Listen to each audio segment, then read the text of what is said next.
The note lay on the kitchen counter, the messy handwriting scrawled on the back of an electric bill, leaving me stunned. I'm done with you in this boring life. I'm taking everything, and by the way, this house has been sold. Enjoy what's left. My hands trembled slightly as I picked up the note and read it again, as if another glance would somehow change the words. But no, they were still there, clear, cruel, and without a single explanation. I set the note down and took a deep breath. I should have felt pain. I should have cried. I should have felt so betrayed that I couldn't stand. But strangely, the first thing that surfaced in me wasn't sorrow. It was a strange sense of calm. I picked up my phone, my fingers gliding slowly across the screen, then typed a simple message. Saw it. Thanks for the heads up. I hit send. My name is Lauren Carter, I'm 35 years old, and this morning I received a goodbye letter from my husband after 11 years of marriage.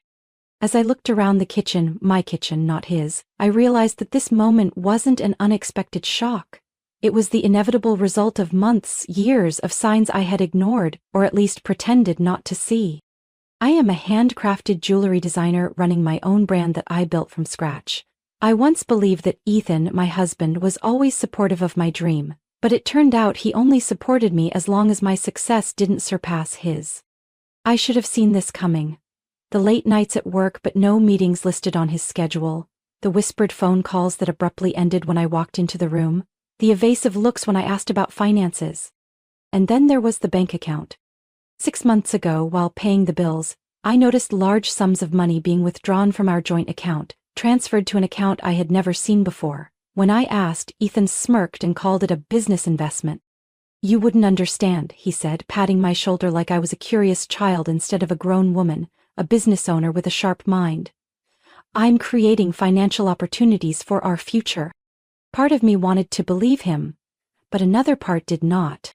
Instead of arguing, I did something I had never considered before. I protected myself. I opened a separate bank account, gradually moving my personal savings there without telling Ethan. I began documenting suspicious expenses, saving every email and message related to money. And most importantly, I reached out to Grace, my best friend from college, now a highly respected divorce attorney. When I told her everything, Grace simply looked at me for a long moment. Lauren, you're smart, strong, and deserve so much better than this. From now on, you need to think like a strategist. Stop playing checkers when you should be playing chess. I nodded. The turning point came 3 months ago when I decided to refinance the house. Ethan was too busy with his investments to notice that I had put the house entirely in my name. He always assumed I was too naive to understand finances, but in reality, I had been preparing for this moment much longer than he realized. Now, standing in my brightly lit kitchen, I didn't feel like a woman who had been abandoned. I didn't feel like a failed wife. I only felt that the game had finally reached its final move, and I was the one holding all the pieces. I picked up the note again, this time with steady hands. Ethan thought this letter would break me. He had no idea that he was the one who had lost everything. I smoothed my hair, adjusted my blouse, and walked over to my desk. All right, Ethan, I murmured, opening my laptop. You want to play? Let's play. I opened my laptop, scrolled through my inbox, and immediately spotted an email with a bold subject line. Urgent request. House sale documents. My heartbeat slowed. Not out of fear, but out of confirmation that Ethan was doing exactly what I suspected. The sender was Andrew Miller, the real estate agent Ethan and I had worked with when buying this house. I clicked on the email, scanning the message quickly. Lauren, Ethan has contacted me about selling the house. However, when I checked the paperwork, I noticed that the house is solely in your name after the recent refinancing. I can't proceed without your approval. Ethan seems confident you'll sign, but I need confirmation from you before moving forward. Call me when you have a moment. I leaned back in my chair, feeling a smirk tug at the corner of my lips. Ethan really thought I would obediently sign the papers and let him steal my house? Before I could respond, my phone rang. A message from Ethan. Call the agent immediately. Sign the papers. You have 24 hours to pack your stuff. I didn't reply. Instead, I picked up the phone and called Grace. She answered after the second ring. Ethan just tried to sell the house, I said immediately. There was a brief silence before Grace's voice came through, calm but sharp. Lauren, this is the perfect time to make your final move. Do you have all the evidence ready? I glanced at the stack of documents I had been compiling for months. Bank statements showing suspicious transfers, emails Ethan had left open on our shared laptop, and photos from the private investigator proving his so-called business trips to Las Vegas. Everything is ready, I confirmed. Good. Don't react just yet. Let him think he still has control. I nodded even though she couldn't see me. I spent the entire afternoon reviewing everything. Every paper, every piece of evidence, was a puzzle piece in the picture of betrayal Ethan had tried to hide. I remembered the last Christmas gift he gave me. A silver bracelet that I instantly recognized as a cheap knockoff.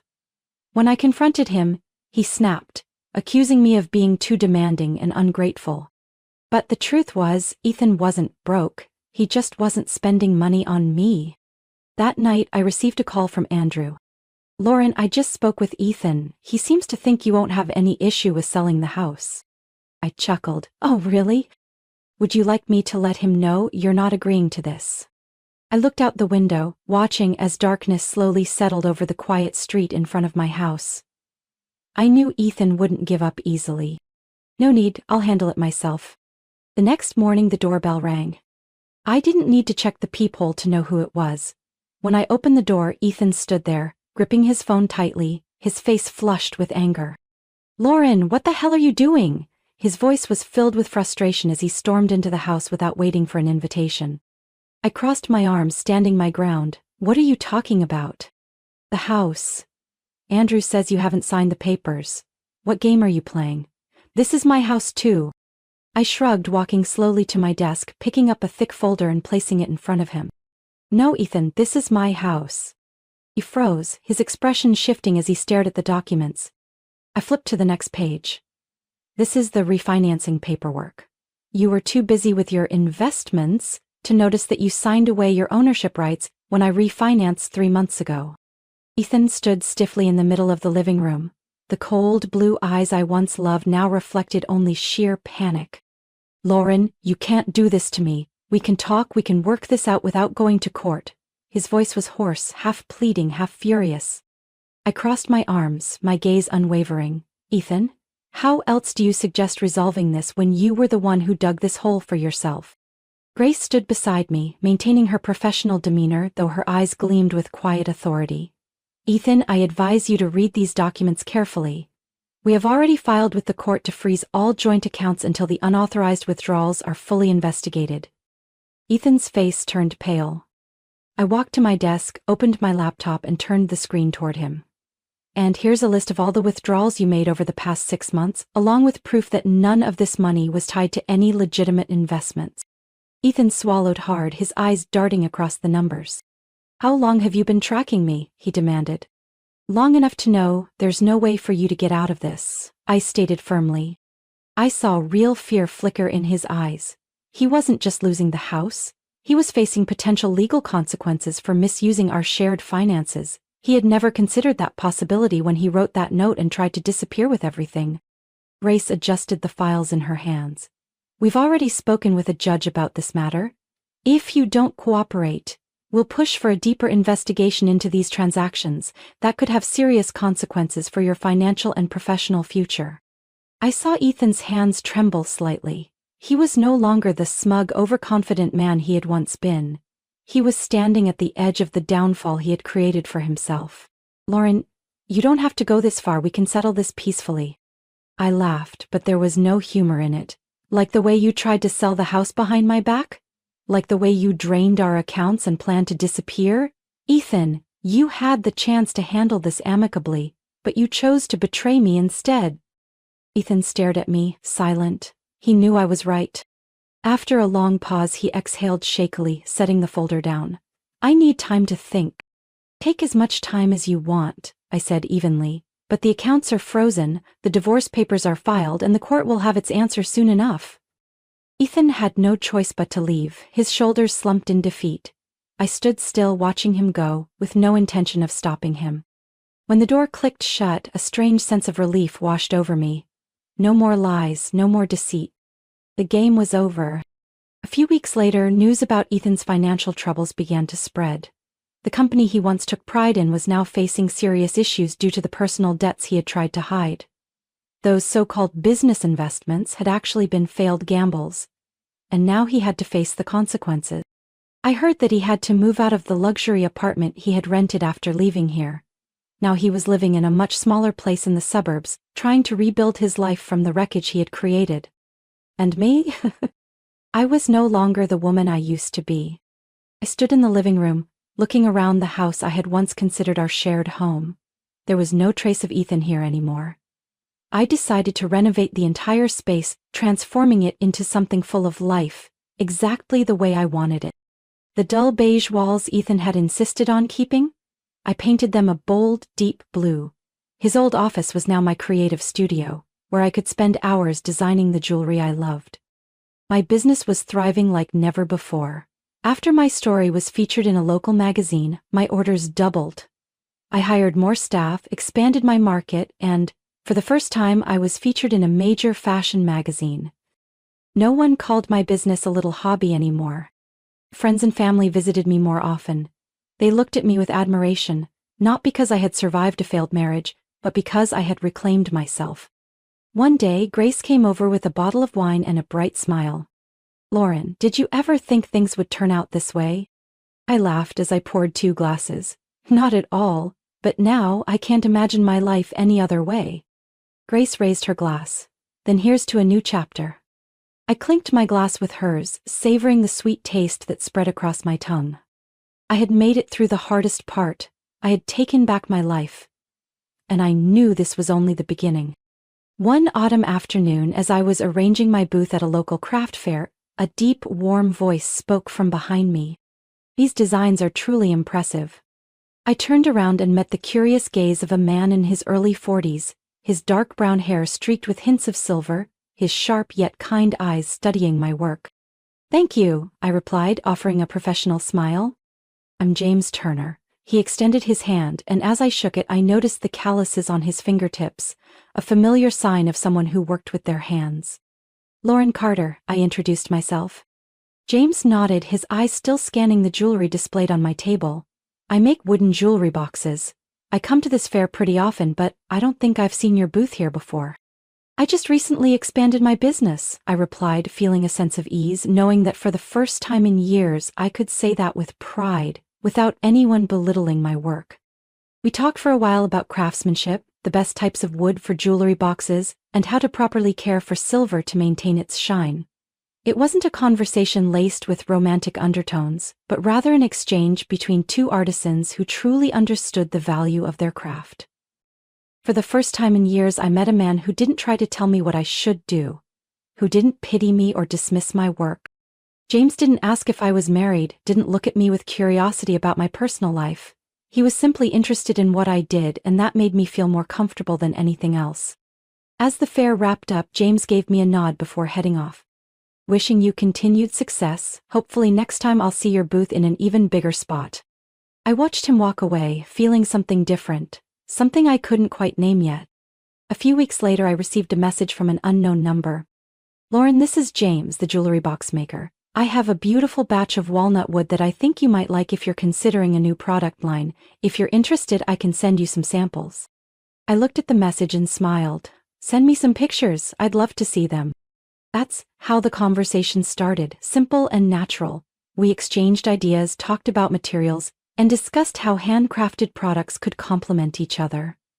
No pressure, no expectations, just 2 people passionate about their work, sharing that enthusiasm. Meanwhile, Ethan tried reaching out to me several times. The first message arrived one evening just as I had finished a new batch of orders. "Lauren, can you call me? I think we need to talk." Prior to my husband dying? A few days later, another message came through. "I just want to know how you're doing. I'm sorry for everything."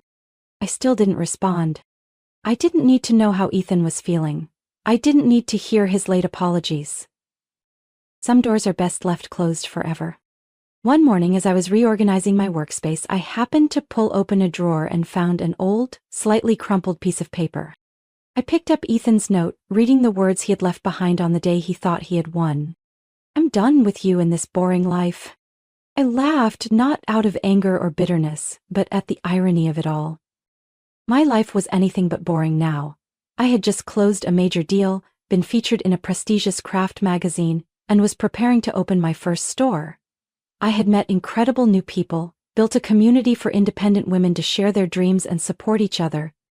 I looked down at my hand where I held a silver ring I had just finished. A special piece, not for sale. I picked up my engraving tool and carefully etched 3 simple words inside the band. Trust your strength. Just as I set the ring down on my workbench, the doorbell rang. I walked over and checked the peephole. James. I opened the door and immediately sensed something different. He no longer carried his usual relaxed demeanor. There was a slight hesitation in his stance, his right hand gripping a finely carved wooden box. I just finished this piece, I thought you might want to see it first. I took the box from him, my fingers running over the smooth wood and the delicate engravings. But when I opened it, I nearly stopped breathing. Inside was a silver ring, simple yet beautifully crafted. I turned it over and read the inscription inside.